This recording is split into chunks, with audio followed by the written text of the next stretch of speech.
नमस्कार, आप देख रहे हैं देश रोजाना। मैं हूं बेनजीर हाशमी। बुलेटिन की शुरुआत करेंगे दिन भर की कुछ ताज़ा सुर्खियों के साथ, फिर बात करेंगे हरियाणा की बड़ी और खास खबरों की।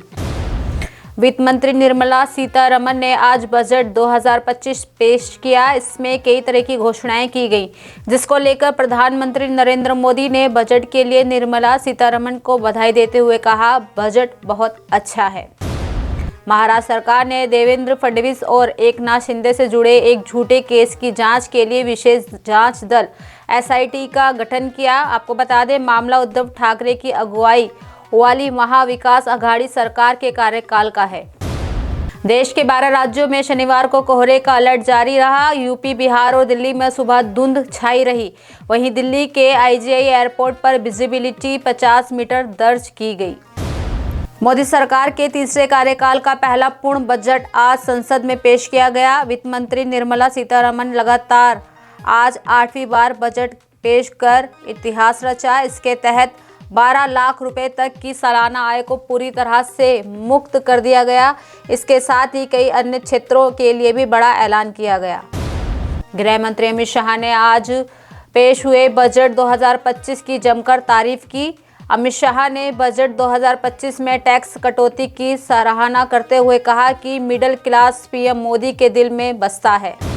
वित्त वर्ष 2025-26 का बजट में 12 लाख रुपए तक की सालाना आय को पूरी तरह से टैक्स फ्री किए जाने की घोषणा की गई।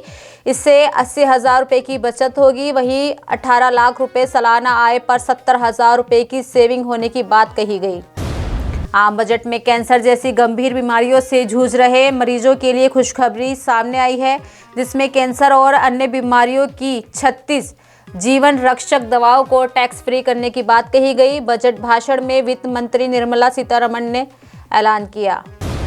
निर्मला सीतारमण ने बजट में बिहार के मखाना किसानों के लिए बड़ा ऐलान किया। वित्त मंत्री ने घोषणा की कि मखाने के उत्पादन, प्रोसेसिंग, वैल्यू एडिशन और मार्केटिंग में सुधार के लिए बिहार में मखाना बोर्ड की स्थापना की जाएगी। इस काम में लगे लोगों को एफपीओ के रूप में संगठित किया जाएगा। तो ये थी दिन भर की कुछ ताज़ा सुर्खियां। बात करते हैं हरियाणा की बड़ी और खास खबरों की। हरियाणा के सीएम नायब सिंह सैनी के दिल्ली की मुख्यमंत्री आतिशी को बेचारी कहने पर बीजेपी और आप की सियासी लड़ाई शुरू हो गई है। दरअसल सीएम सैनी ने पानीपत में कहा कि मलाई तो केजरीवाल खा गया, आतिशी क्या करेगी बेचारी, वह तो महिला है। आपको बता दें कि इस पर आम आदमी पार्टी ने वीडियो के इस हिस्से को सोशल मीडिया पर पोस्ट कर कहा कि बीजेपी का महिला विरोधी चेहरा सामने आ गया है। वहीं इस पर हरियाणा बीजेपी ने भी पलटवार करते हुए कहा कि वीडियो को गलत तरीके से एडिट कर वायरल किया गया है। इस पर आपका कहना है कि बीजेपी का महिला विरोधी चेहरा सामने आया है। आपने सोशल मीडिया पर पोस्ट के जरिए कहा कि हरियाणा के मुख्यमंत्री नायब सिंह सैनी ने जिस तरह की भाषा दिल्ली की महिला मुख्यमंत्री आतिशी के लिए इस्तेमाल की है, उससे साफ पता चलता है कि बीजेपी महिलाओं के प्रति कितनी घटिया मानसिकता रखती है।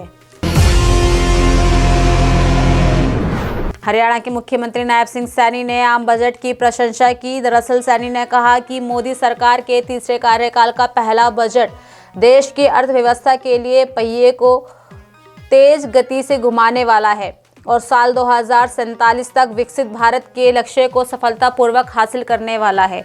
उन्होंने कहा कि देश के 10 करोड़ आयकर दाताओं को जो तोहफा सरकार ने दिया है, वो विशेषकर मध्यम वर्ग के लिए वरदान साबित होगा। साथ ही सैनी ने कहा कि किसानों की क्रेडिट कार्ड लिमिट बढ़ाई गई है। यूरिया की कमी को पूरा करने के लिए नए कारखाने लगाए जा रहे हैं। स्टार्टअप के लिए बजट को 2 गुना रोजगार के नए अवसर सृजित किए गए और इस बजट में एमएसएमई पर भी ध्यान दिया गया है ताकि मेक इन इंडिया का सपना साकार हो सके। इससे हरियाणा के भी ग्रामीण एवं शहरी दोनों ही अर्थव्यवस्थाओं को गति मिलेगी। इस बजट से देश अपने विकास लक्ष्यों की तरफ तेजी से अग्रसर होगा। साथ ही सीएम सैनी ने वित्त मंत्री निर्मला सीतारमण को बधाई और शुभकामनाएं भी दी। बसपा नेता व वकील हरविलास गोलीकांड के 7 दिन बाद एक गिरफ्तारी ने सभी को हैरान कर दिया है। दरअसल गिरफ्तारी गोलीकांड के समय इनोवा कार में हरविलास के साथ बैठे गूगल पंडित की है। बताया जा रहा है कि हरविलास व गूगल पंडित दोनों ही दोस्त है। इसके अलावा पुलिस ने 2 लाख के इनामी बदमाश वेंकट गर्ग के भाई तुषार गर्ग को भी काबू कर लिया है। आपको ये भी बताते चले कि गूगल पंडित की गिरफ्तारी इस गोलीकांड में घायल चुन्नू के चंडीगढ़ पीजीआई में दर्ज बयानों पर की गई है। पेट में गोली लगने पर चुन्नू बयान देने की हालत में नहीं था। शुक्रवार को दर्ज हुए चुन्नू के बयानों में गूगल पंडित की भी गोलीकांड में संलिप्तता जताई गई है। हरविलास के फोन पर भी गूगल पंडित के करीब दर्जन भर कॉल थी। 24 जनवरी को नारायणगढ़ में हुए इस गोलीकांड के दौरान 5 गोलियां लगने पर हरविलास की मौत हो गई थी। यहां तक कि हरविलास की कॉल डिटेल में गूगल पंडित से कई बार बात भी दर्शाई गई है। हालांकि पुलिस भी पहले दिन से ही गूगल पंडित से कई बार पूछताछ कर चुकी है। बात करते हैं हरियाणा की मौसम की, तो एक बार फिर पूरा हरियाणा घने कोहरे की आगोश में आ गया है। दरअसल शुक्रवार को कई जिलों में दिन भर बादल छाए रहे, तो वहीं शाम को अचानक सभी जिलों में घना कोहरा देखने को मिला। आपको बता दें कि दृश्यता 10 से 25 मीटर रही। बताते चले कि प्रदेश के 13 जिले कोहरे धुंध से प्रभावित रहे। इनमें हिसार, भिवानी, रोहतक, झज्जर, फतेहाबाद, सिरसा, चरखी दादरी, पानीपत, अंबाला, जिंद, सोनीपत, कुरुक्षेत्र, रेवाड़ी में घना कोहरा छाया रहा। वहीं मौसम वैज्ञानिकों ने मौसम में आए परिवर्तन से तापमान में गिरावट आने की संभावना भी जताई है, लेकिन साथ में ये भी बताया कि कड़ाके की ठंड की कोई आशंका नहीं है। आपको बताते चले कि वर्षा की बड़ी कमी के साथ जनवरी की विदाई हुई है। अब फरवरी के पहले सप्ताह में 2 से 3 दिन बूंदाबांदी होने की संभावना भी जताई गई है। तो ये थी दिन भर की ताज़ा सुर्खियों के साथ हरियाणा की बड़ी और खास खबरें। कल फिर होगी मुलाकात ऐसी ही खास खबरों के साथ। तब तक के लिए बने रहिए हमारे साथ और देखते रहिए देश रोजाना। नमस्कार।